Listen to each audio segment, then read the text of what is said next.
Mondo Learning, and it is because of her that we're going to have a fabulous presentation with Beverly. So Dana, if you would come on up and do the honors, tell us a little bit about Beverly, and then we'll turn it over to Beverly.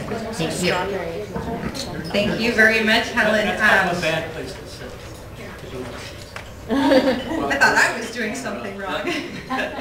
Well, thank you very much, and I appreciate the warm welcome. It is truly an honor to be back here at CCASTD and bringing this presentation on change to you.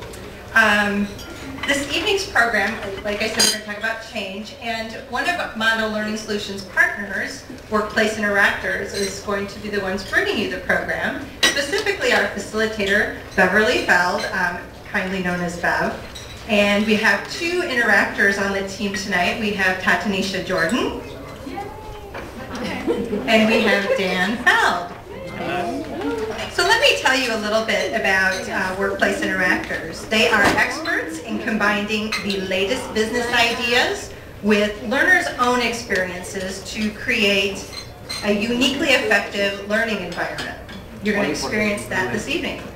The interactors believe the most important part of workplace learning is practice. So they create flight simulators customized for their clients' training. Bev and her partner Dan combine over 40 years of experience in creating leadership and management programs.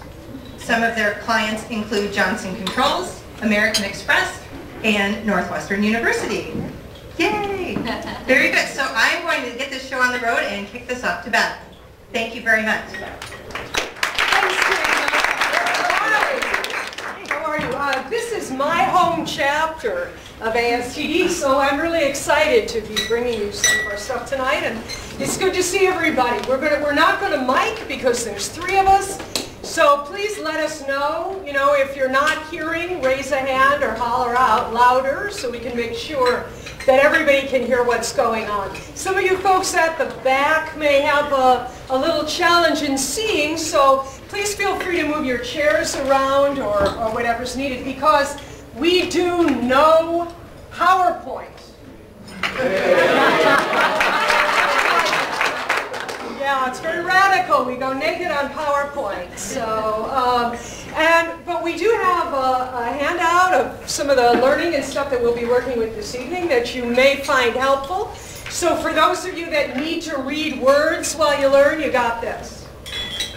Those of you that need to hear and look and talk, we've got you covered. So Dan and Tatanisha are our interactors for tonight, and they're going to be showing you some, what we call them, live case studies. Some little snippets of people dealing with change in the workplace and the kind of thing that you might run into in your own workplace. And they're going to be playing a lot of different roles tonight, so I'm kind of the ringmaster. I'll let you know who they are and where they are. But to start us off, they're just going to be a couple people in a workplace that's undergoing a lot of change. And these are some of the things that you might see and hear in that workplace. There have been all these rumors about the changes. I'm really worried about it. I mean, my boss says I'm not going to lose my job, but I'm sure everything's going to be different afterward. I just don't know what to think. We're all waiting for the changes to take effect. It's like a sword hanging over everyone's head. I don't know what's important or what isn't anymore. What if most of my friends are fired? What if I'm demoted or something? I don't even see why this has to happen. I like things the way that they are. Some of the people around here, they're not even trying at all. Nothing gets done. I'm going to go nuts if this keeps up. 2 people in my department just quit. I wonder if they know something I don't. Why do we have to go through all this?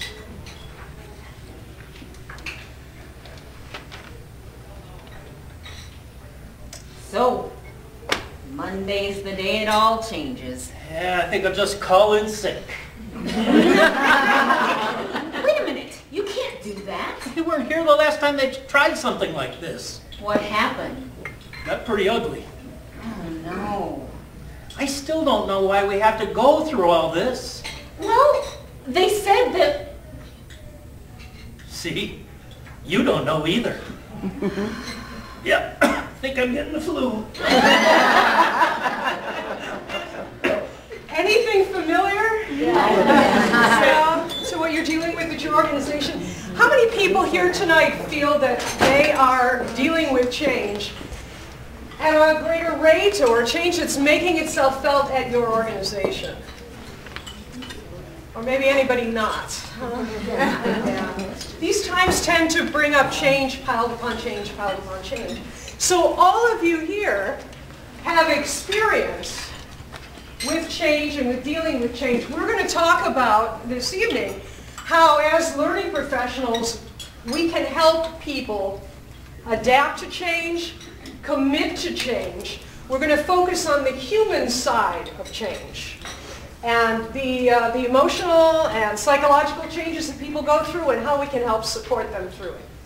Now, you are going to be a big part of the next hour. We have brought some ideas and we have brought some situations for you to interact with. And we're going to draw upon your experience and your solutions and give you a chance to practice and play out some ways that might be useful in working with some of the changes that people go through. Okay? Okay. Cool. All right. So let's start. How do people react to change? Differently. Which somehow doesn't get noticed. It doesn't get acknowledged in a lot of our workplaces. We're all kind of expected to march along to the schedule that's set by upper management, the planning groups, whatever, but it doesn't necessarily work that way for individuals. So I've based tonight's presentation on some ideas from William Bridges from his work on transitions. He describes transition as the human side of change. Change is what happens. It's the different methods, corporate identity, procedures, processes, and so forth that come in. But transition is how we as human beings adapt to and accept change. So Bridges says that there are basically 3 different movements or phases to change. And I like the term movement because they're not necessarily one after the other. You can kind of be in one and dip back to another and suddenly go forward to the third and then come back around. But broadly speaking, they are the ending, which is the time when people let go of the old, let go of their old identities, let go of the familiar, let go of their old patterns. And some of them may be really thrilled to let go of some of the things that are changing. Others, of course, may not. So the ending has to be dealt with before we can move on and start to establish the change. The second phase is the neutral zone. And the neutral zone is probably the least recognized aspect of change and can cause the most trouble in organizational change. This is the time when everybody knows what the changes are going to be. It's all rolled out and the dates are set, the timelines are set up, but you're not there yet. So there's a sense of something impending, but there really is very little that you can do to get it into shape. It's a limbo phase. And that's where a lot of interesting and difficult situations arise. We'll get to that in more detail as we go. The third phase is the new beginning. And the new beginning isn't necessarily the same thing as when the changes actually start. The new beginning is the point at which people make a personal commitment to the new way. Some people are there way early. Some people, it takes quite a while after things actually set up. And we need to be aware of how we can help people through that process so that the changes stick and so that they don't fail. Questions? Personal observations? Comments? Okay, hold that thought. So, what does a good change agent do? A change agent helps people through these phases. And we as learning professionals are in a crucial position. We may have access to people through new training that's coming in. We may have special requests. People may come to us saying, I don't know how to deal with this. Can you help me? Can you suggest things? Plus, of course, if you're in-house in a training department that's undergoing, where the company is undergoing change, you've got your own staff. You've got your own people to help through it. Whether they're peers, coworkers, if you're a manager, you've got the people who report to you, and your managers may need some help also. So there are opportunities, responsibilities, really, for all of us to help in the process of change. Okay, so let's start in. We're pedal to the metal tonight. Let's start in and talk about the ending phase. The ending phase often starts when the first news comes down of what's going to be changing. It may start even before that, when the first rumors start coming through, and people are concerned about what might be happening. It's a grief process when things change. It may be huge for some, it may not be that important for others, but you've got a whole group of people going through this process together.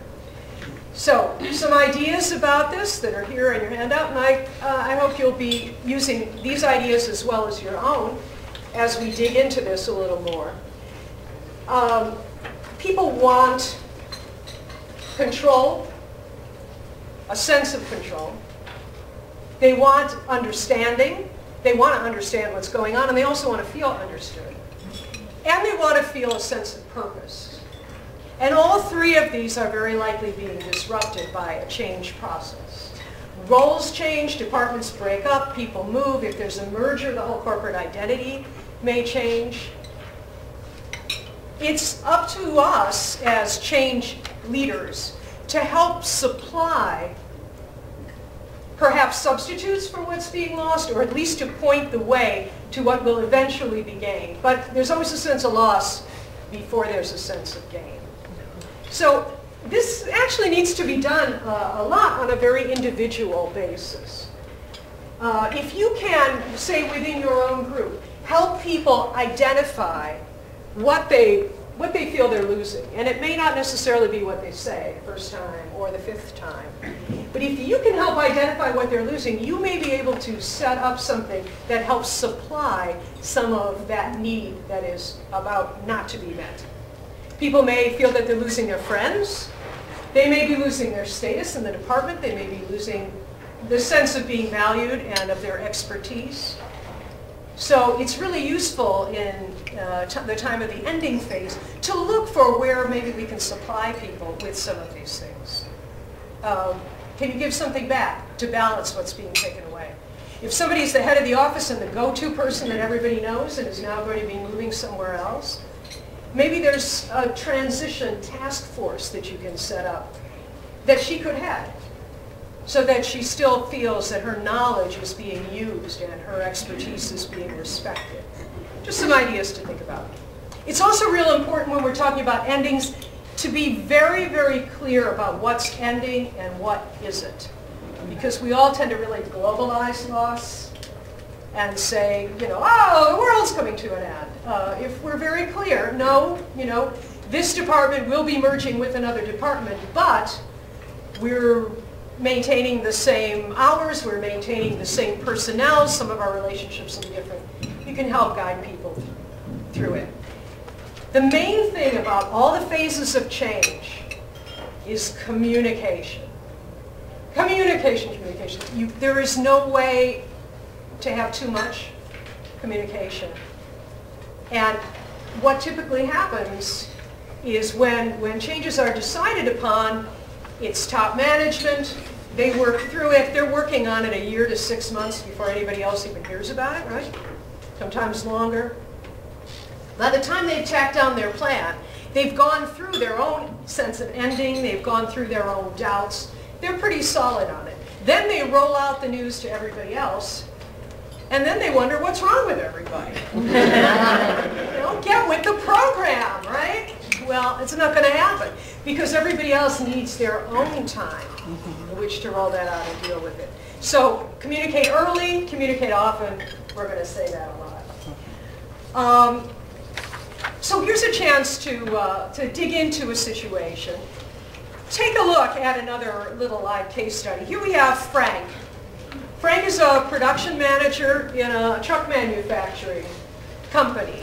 He's been working for more than 2 decades on a flagship product that this company has, and the product is about to be phased out. He is going to his director, Liz, in her office. He wants to talk with her about this. Let's see what happens.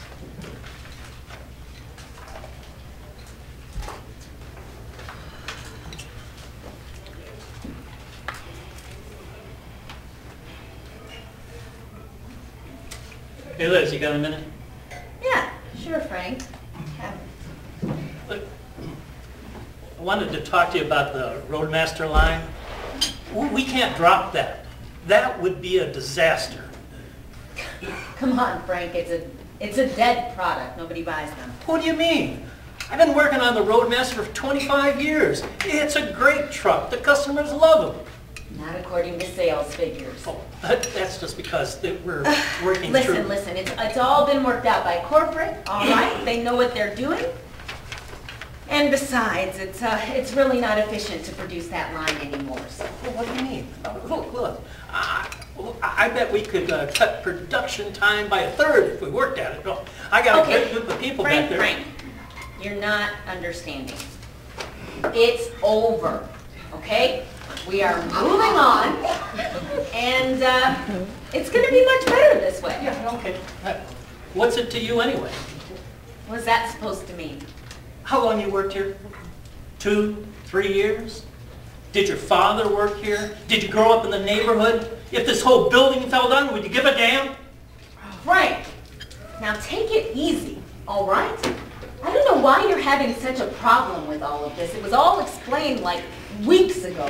Do I need to go through everything all over again for you? Look, I know what I'm talking about. This will wreck the whole company. Now you're overreacting. Oh, yeah? Tell me, how long you worked on the line? Frank, this change is going into effect whether you approve of it or not. And you better get on board, okay? You're smart, you'll figure it out. Well, we'll see. Got a lot of guys back there pretty loyal to me.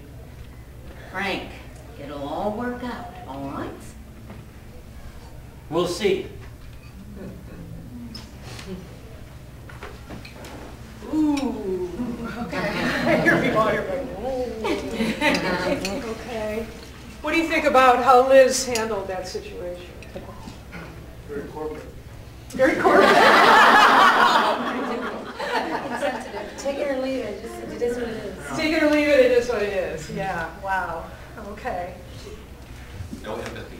No empathy. Well, absolutely nothing given for what's lost. Okay, yeah, so there's, he's out of luck, get used to it, nothing given back. No respect for the past. No respect for the past, yeah. So you think Liz can be doing a better job? Yes. Okay. You're going to coach her. Here's what we're going to do. We're going to start this encounter over again from the beginning.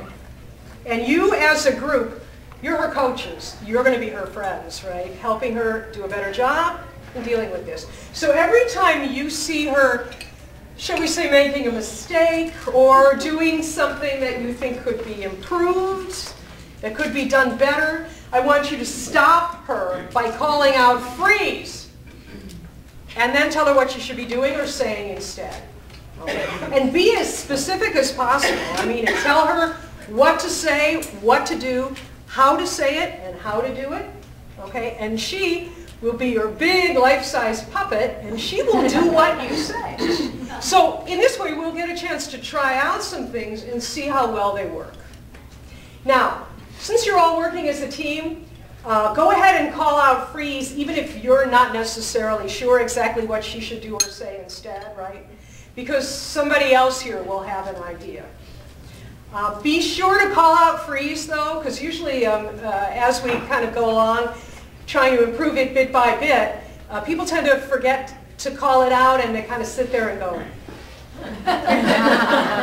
but she can't hear you, so she's going to get herself in trouble again, you know she is, without your help. So call out freeze, tell her what to do instead, and let's try out some of these things and see if we can make it work to improve the ending phase that Frank is dealing with.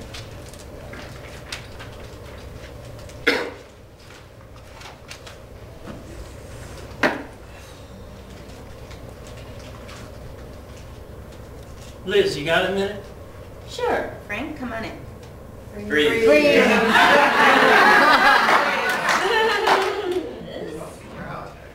Put the notebook down. Face him. Make eye contact. Eye contact. Okay. All right. Okay, Because you have a minute. I have a minute. I'll be timing. Okay. Liz, you got a minute?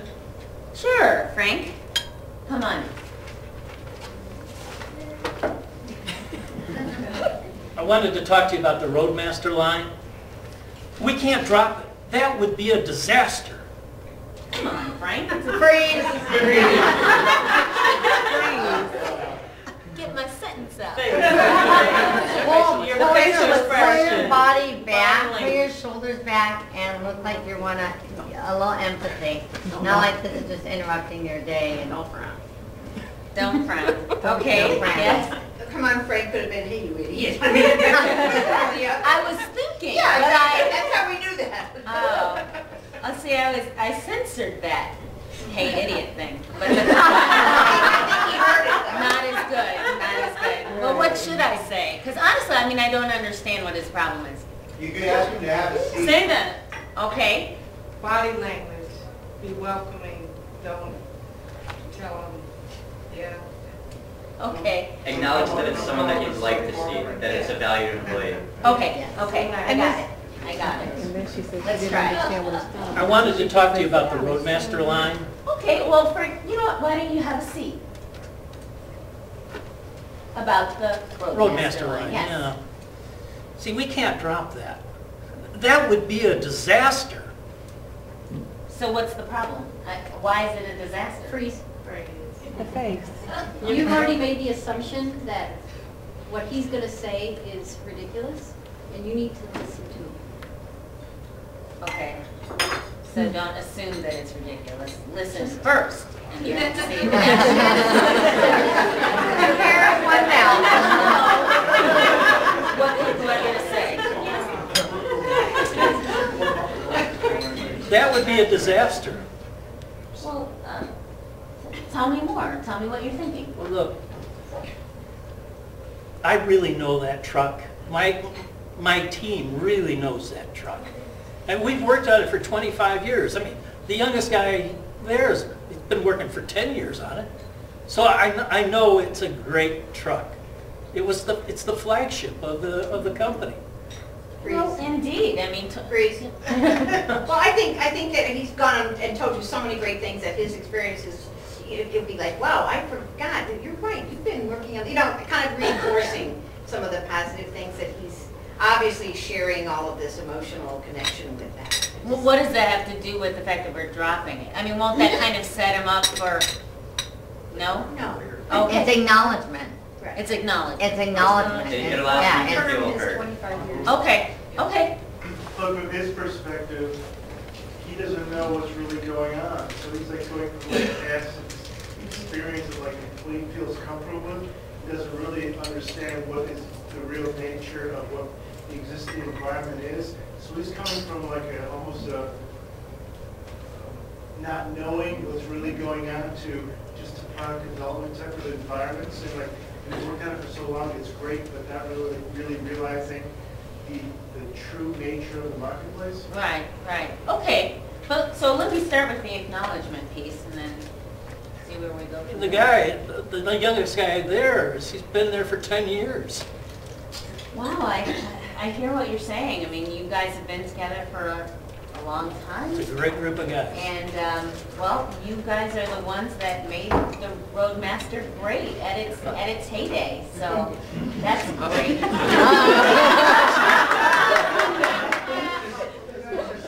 Yeah, I guess it was its heyday. And that's why the corporate has got their claws in us, huh? What is that supposed to mean? Okay, praise. Yeah, help. It'd be like attacking corporate, like going, it's like an old engineer going like, you don't like my stuff, why not? Oh, Why yeah, you now?" freezing him, because that's... I forgot to say that. Oh, you can't freeze him. Can't freeze him. Wouldn't it be great if we could freeze people that come in and annoy us? If we had that remote It's control. like the easy button, but they I'm freeze, muted. you know? My bad. But since, no, mine for not stating it up front, but yeah, since the only way that we can really affect other people's behavior is through changing our own, work on her and see if it'll work on him. Still free, yeah. Okay, keep a neutral face. The face, the facial expression Yeah, kills face it every up, time. yeah. Well, I ask him why he thinks this is not going to be successful. Okay. So, I mean, corporates really just want to yank the plug on this, right? Why don't you think this is going to be a successful change, Frank? Exactly what she said. What? Or try again. When you say why, it's going to put him on the defensive. So try and ask something more open-ended. Okay. It's like, help me understand, or what do you think is really happening? Okay. So that he can tell more. All right, we've got another suggestion. I'm just kind of summing up, I think, for some of the comments in terms of kind of cushion and probe and response, kind of as you're interacting with him. That cushion is going to show some respect to his feelings and acknowledging what he's saying. So when he makes a statement, the empathy is they're mentioning to his statement. Okay. All right. Keep feeding me with the words on that one. He's not a strong suit. Okay. So help me understand, Frank. Look, I know that truck, and you know, I feel like I'm an expert, right? I mean, everybody comes to me on the line, any problem, I know the answer. I don't know what's going to happen now. I mean, Well, it's, you know what? I think what you can be thinking about is something new and exciting. Grace, you're so close. Since he just came out with an emotional piece of information, if you could kind of reflect that so that you can let him know that you understood the emotion behind it. Okay. Okay? Okay. So I hear what you're saying is that you feel like a sense of loss for just this truck that you've known so well and you and the guys have worked around for so long together. Is that what you're saying? yeah, that's what I'm saying. I mean, you know, are we going to stay together? I doubt if we are. Well, I can't promise that. Oh, I see that you have some relationship with them, and I see that you're, you know, not making. Well, how do I kind of cushion that whole thing about? I don't know if the old gang is, you know, going to get to. Okay, I have a suggestion for you, sorry. Yes. Yes. Okay, so, you know, if you can appreciate him and the team and the fact that they have been a part of this truck for a very long time, maybe try to weave into, try to make it a little bit more intimate and telling him facts about why the company is moving in another direction. Okay. But make it personal, like, what's his name, Frank? Frank, yeah. Okay, Frank, you know, can I talk to you? Let me just kind of tell you, you know, some of the rationale, some of the reasons, Okay. you know, for this, you guys, but at the same time kind of pulling him in and the fact that they did a good job and it's really kind of not their fault that the truck is moving away. Okay. Okay, let's try that. So, you know what? I just want to be frank with you, Frank. So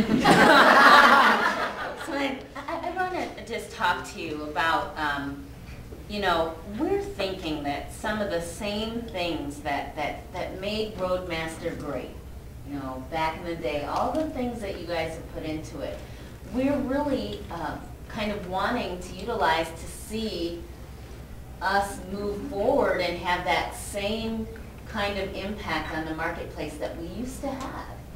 You know, I mean, you know, the Roadmaster doesn't have some of the bells and whistles, Yeah, right? Or yeah, some of the newer cab is trucks. I know, the cab's a little cramped. Right, right. We're just wanting to go on ahead and make some changes that are going to really take our company into the future, the way that you guys did. You know what I mean? That we started out so dinky and little, and then you guys made us great. So we really want to keep that momentum. We're not there right now. With the sales, we're stalled. I don't hear where you including him in this transition. Okay. You saying that, okay, I understand that you all did all of this. Can you kind of lead him into saying, well, maybe we can take what you did then and bring it into the new? Okay. I would, take his team and the skill they have, Yeah. and how all that longevity and understanding is going to help, you know, blaze the trail. All these people you've trained, all these people you've mentored, are going to be able to now help develop. How do I talk about the new team that's going to take us into the future, not knowing how much of the old team will make it there. You know, all this experience is going to have value in that, without saying, we're going to take these people and put them here. Do you know she knows that?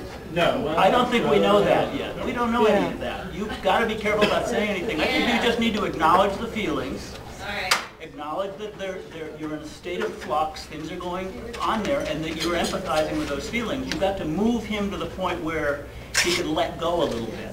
I don't know whether he's ready to let go. So where do we go in, my guys? I think where you can see yourself as fitting in is that the contribution you have made is exactly, it's that type of momentum that you all gave us that we want to continue on. So your contribution is not being lost. The expertise that you put into the truck is not being lost. You're basically telling them you're about to give them a gold watch. Yeah. So, like, if you don't know if he's going to keep his job or not, just keep asking questions. Just keep, if he's the only one who knows what's going on and that he's feeling something, keep letting that feeling come out by asking questions. And use his expertise in knowing what everybody else is feeling. Right? He just told you, he knows where they are. You can start drawing out, you know, what are they saying out there? So what is it that everyone's kind of saying back on the line? Well, they're just wondering where their future is. I'm sure that some of them feel, you know, a little apprehensive. You know, they've just, as you know, the guys have been, they want to put in some more time here. So I'm only asking. Corporate's not moving this whole thing to China, are they? I mean, that would be a disaster. Oh, gosh, I don't know. Where'd you hear that? Well, no, you know, I followed on the line and down back in the cafeteria. Well, I mean, the way that we laid it out to you guys weeks ago, we definitely let you guys know. You're talking to him now like he's a child, but we've already told you this once. Why do we have to tell you again? Why don't you ask him what he's afraid of? And then if you I have think to I kind of did a little bit. If you have to reiterate what was said, then reiterate it kindly. Okay. Yeah, it was just, it's kind of a matter of fact, because you just went from kind of getting personal with him to all of a sudden it was like, well, you guys, you just kind of went back 10 steps back to where you were in the beginning. Yeah, I had a thought too on the questions. Let's see another question here. What do you hear from what I've said? How is that helping at all? How we're looking at the new truck and the things that need to happen for the company. What do you think about that? I hope the company's got, you know, some good plans. Sometimes that doesn't come down to us. Well, you know, the truck's going to be a good truck. I've seen some of the preliminaries designs on it, and I think it's going to be a pretty neat truck. I'm just worried about the guys. I know you don't have all the answers, okay? I really don't. Just keep us, I just want to know, okay? What I can know, what you know, some information, that's all I want. Great. Well, great, and I definitely appreciate your input on the plans that you've seen. Yeah. That's great. So thank you for coming in, and it's, when I know something, you will know. Okay, and we're not going to China. We are not going to.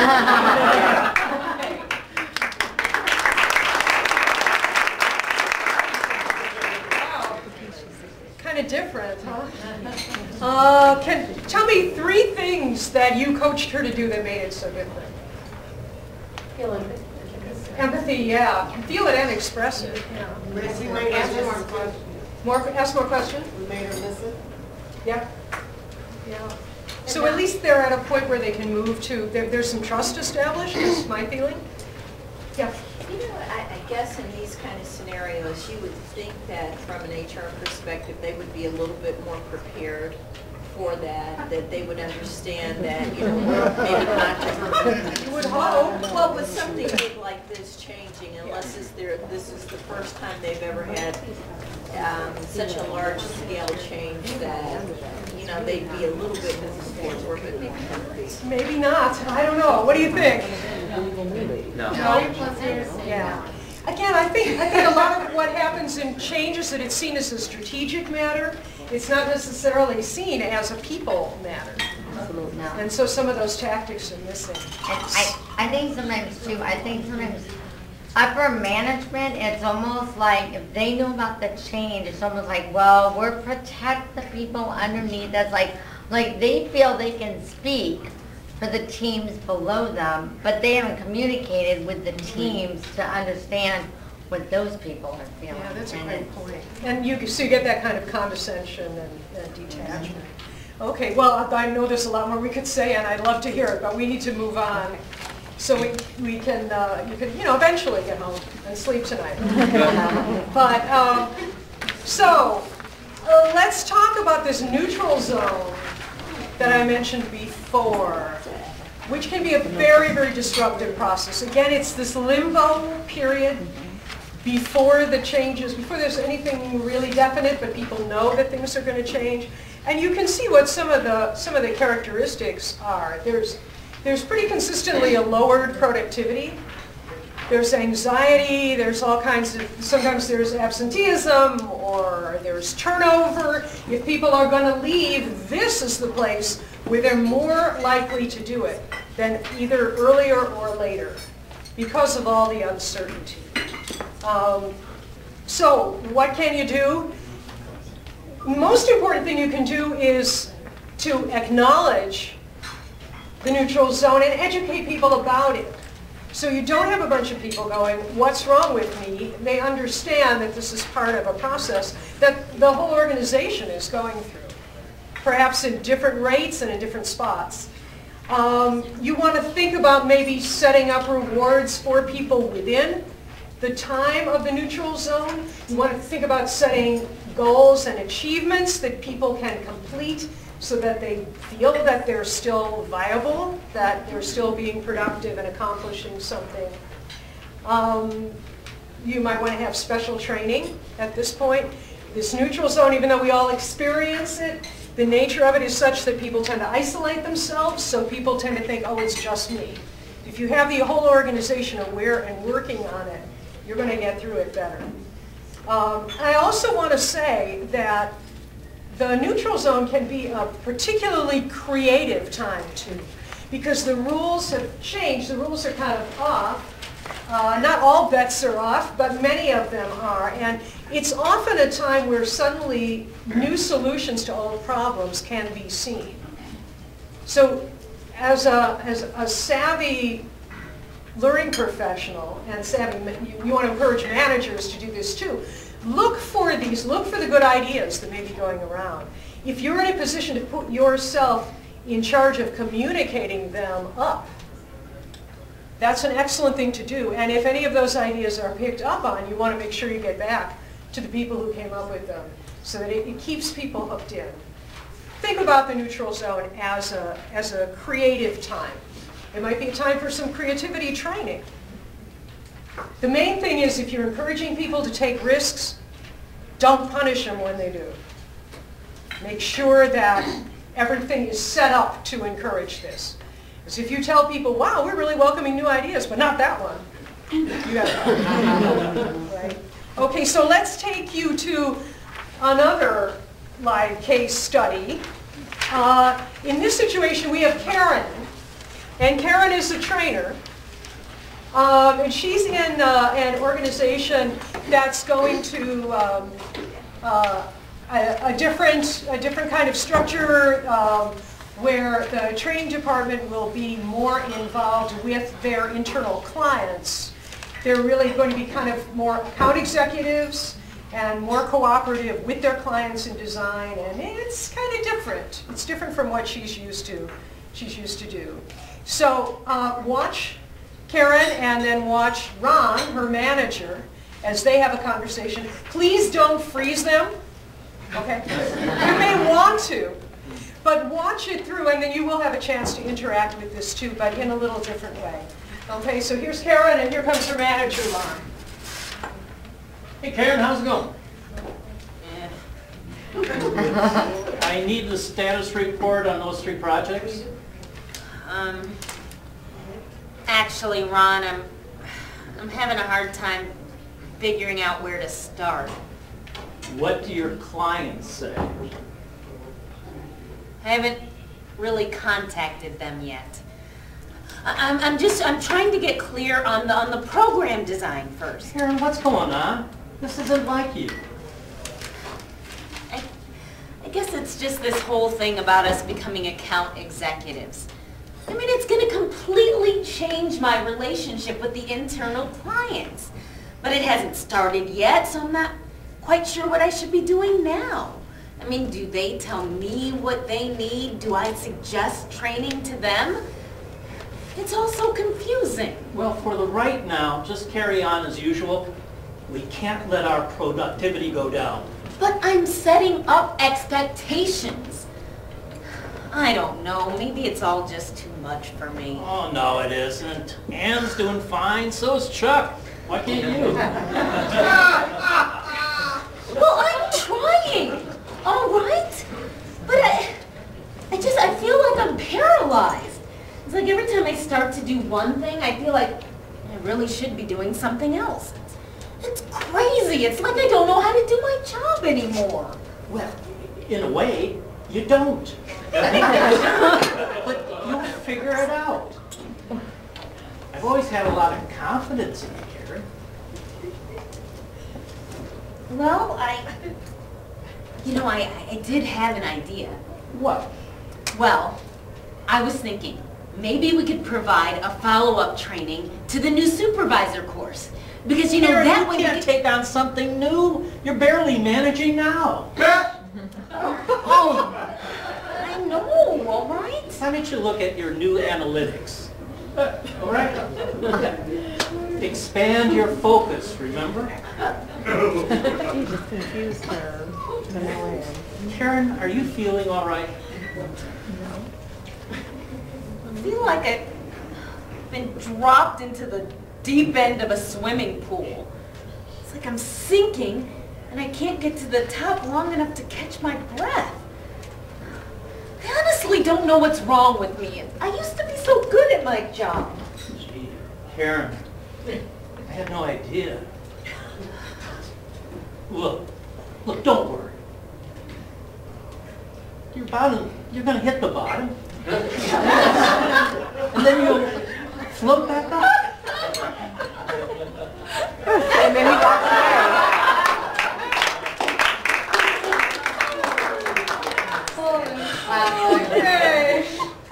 Okay.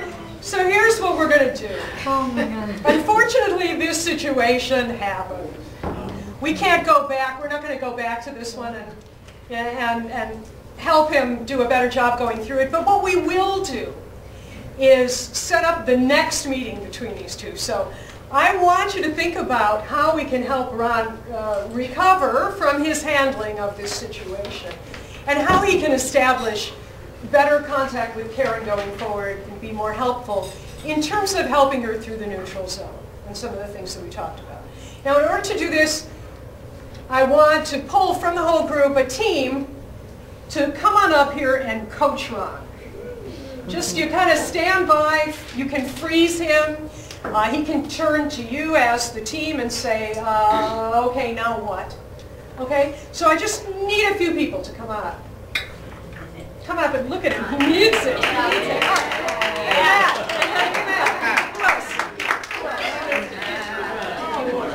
We promised.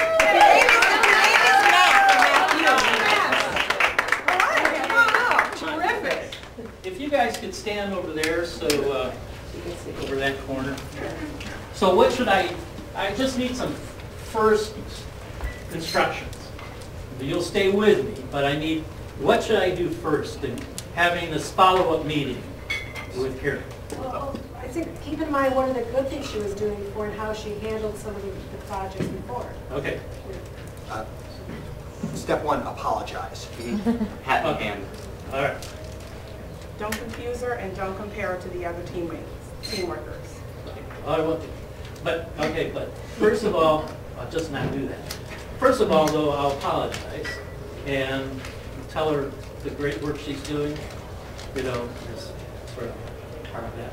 Okay. And tell her you thought about it, that there's a reflection, you know, and indicate to her that you have gone through a process, that you're not just apologizing because you know it'll work, you know?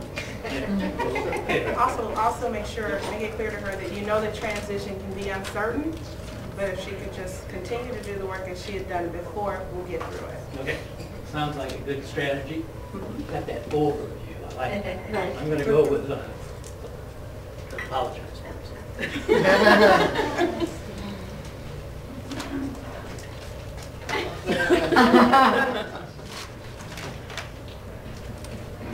Karen? Yeah? Keep him busy, all right? Well, can I sit down? Sure. No. And I know you're busy. And I apologize for making you feel so bad. I really didn't mean that. And I've been thinking about all the good things you've done for this company, and I really appreciate that. I mean, you're really good at what you do. Okay. I'm really confused by some of the stuff you said. I mean, I don't really understand how to take, I don't know what's going on with the company. I don't know what's going on with you. It's like you say, I'm kind of confidence in you. I don't know. I mean, as I say, there's lots of changes going on. So just make sure you don't let the productivity go down. What are the new expectations? We gotta really. I set it up pretty well, didn't I? Once your productivity, the manager hat came on and the company speak came in, instead of that empathy and that acknowledging what she can do to help the change versus what you need her to do. What are the new expectations of the job and how her past skills can help her in this new role? Because right here you want to lead, not manage. You want to lead her through the transition so that it's smooth. Imagine you're on a journey. You're taking her along in the journey. You might come in and just do this. Just that little bit, you know, about the, and then you can come and do. But that little bit, you've got that. You got a lot of good ideas. Just take her through that. There you go. I'll be here. You don't have to stay in. There's no strip now. We're flying commando now. You don't have to sit. Yeah, just tell her what you just told me. She didn't hear me. So, I mean, I feel really uncertain about what I'm supposed to be doing right now. I mean, I accept your apology, I appreciate that, but I mean, it still doesn't change, you know, all my fears and my uncertainty. Yeah. You know, Karen, these are uncertain times for all of us, and I'm right here with you. During this transition, we all just have to keep in mind that change will be good. The end result is that we just want to make it through the transition smoothly. So whatever your daily responsibilities were before the transition began, continue to do those, and I will update you as they change. Okay, so you're saying you've got some uncertainty too, really? Oh, absolutely. I've told you all that I know, and when I get more, I'll give you more. Wow. I mean, you don't know what you're doing, I don't know.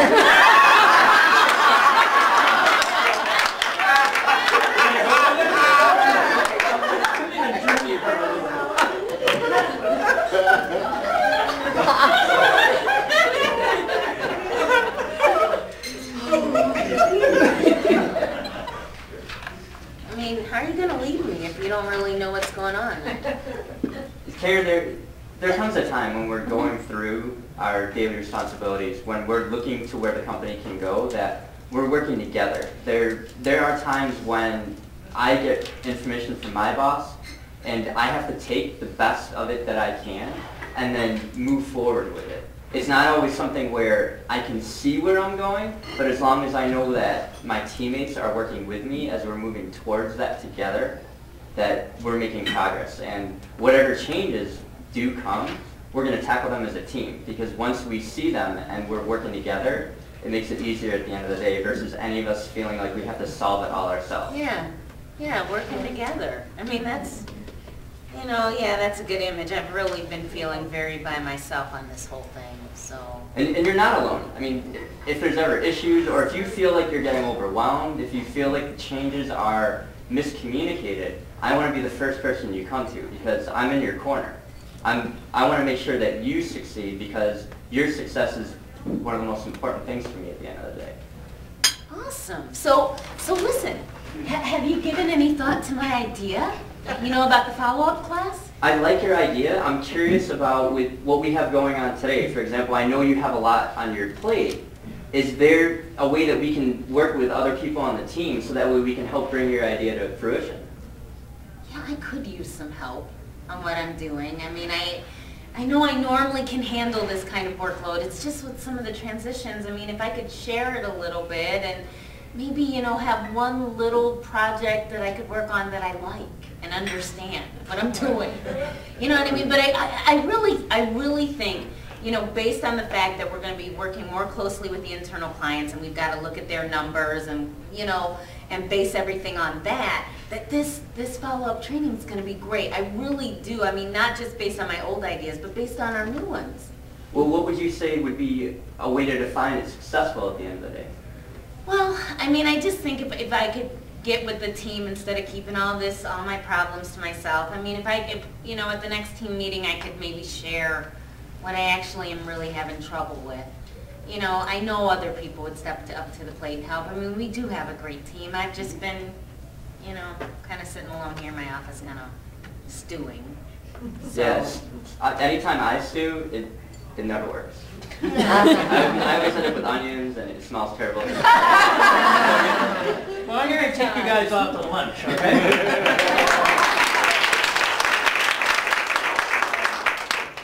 Team, any other thoughts on this? How do you think we're heading off in a good direction? I don't know. I was alone out there, so. No, but I think what he had said that we were going to bring this, she wanted to bring it to the team's attention, so just continuing that collaborative approach, is I think her concern was she was going to be very independent and isolated, and just knowing that it still was going to be part of the group, sharing of knowledge. Right, and that may very well be a point that he thought, you know, was clarified, but that wasn't.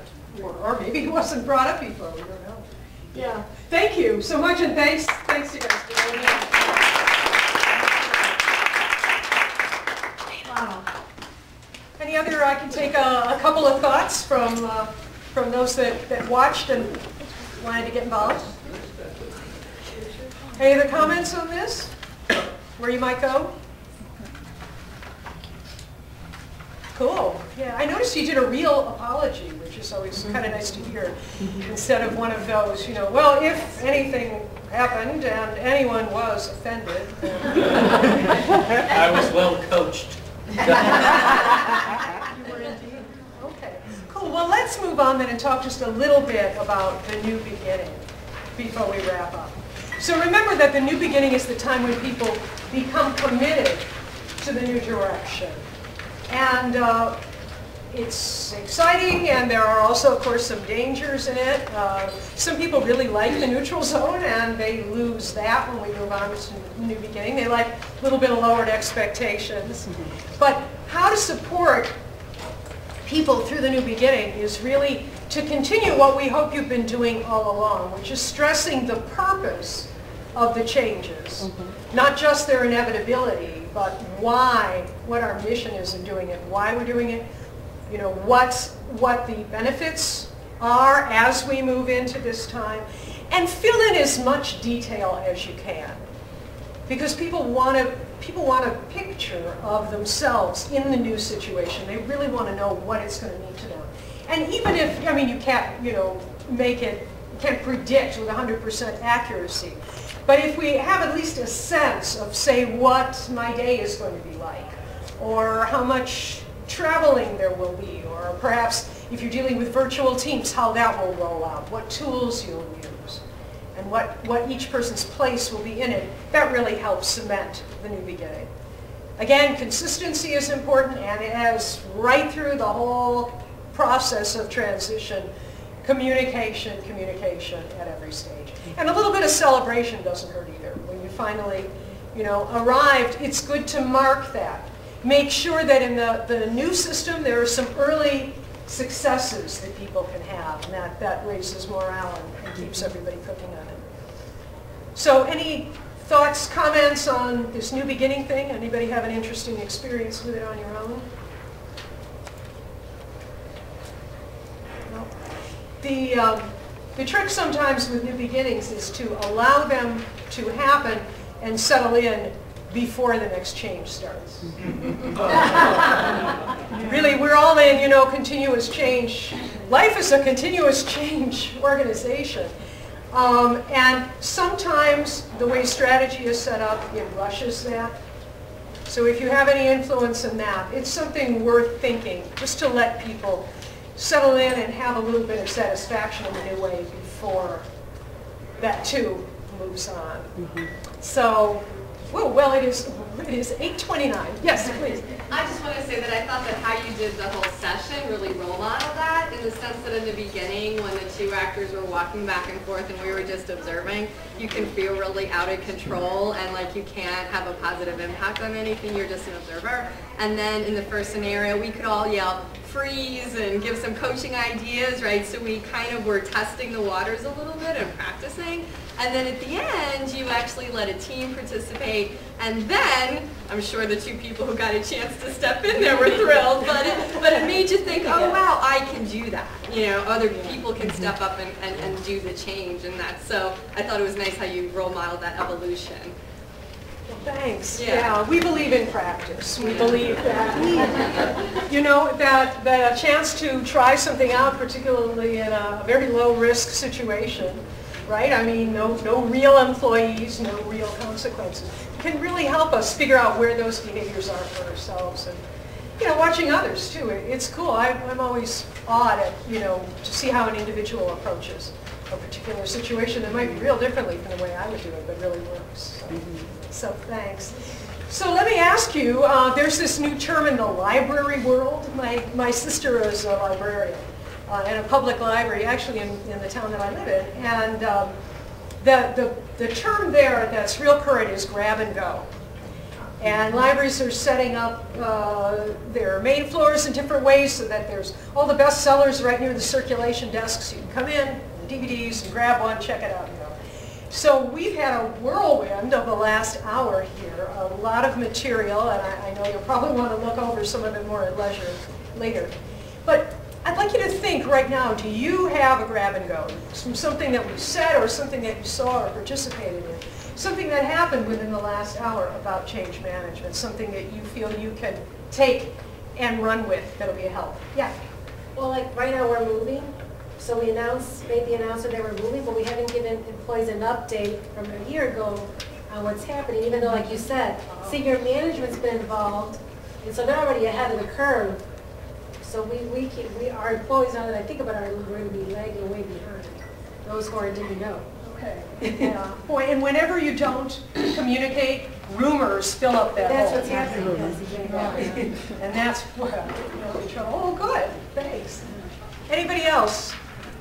Yes? One quick thing, at what point does employees realize that business is dynamic, ever changing, and the economic situation and the environment forces corporations to do things that are not very pleasant to the end user, but if the employees have trust in their bosses and the environment, that when change happens, they come to them and say, like, this is what's happening given the economic situation, so this is the way you need to deal with it, instead of being kind of like you against them kind of environment.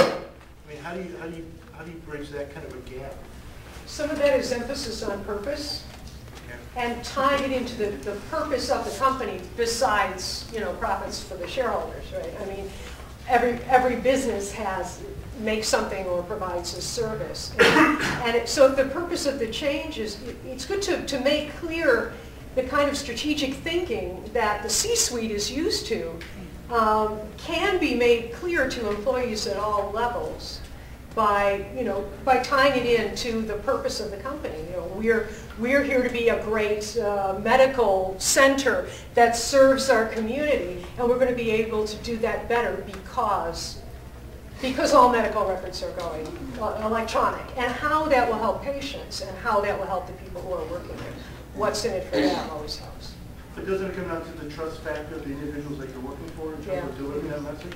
Yeah, but if you're communicating clearly and you're doing that and you're talking about change and what's going to happen and what's coming long down the line, you're building trust no matter what. I mean, if you're talking to your people, if the organization is talking to their people about what's going to happen with the organization, they will follow you, they will trust you because you're trusting them by providing them that information. And you're listening to them. Exactly. And that's the most important piece. Listening to them, not just, we tend to think of communication as being one way, but when I say communication, the listening part of it is huge. To find out where they're at. You can't help them if you don't know where they're at. Right? Cool. Thank you. Any other grab and go before we close?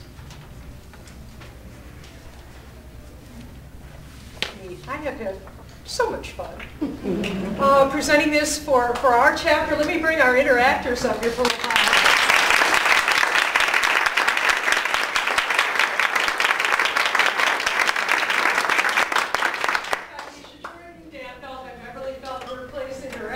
With Mondo, we're very happy to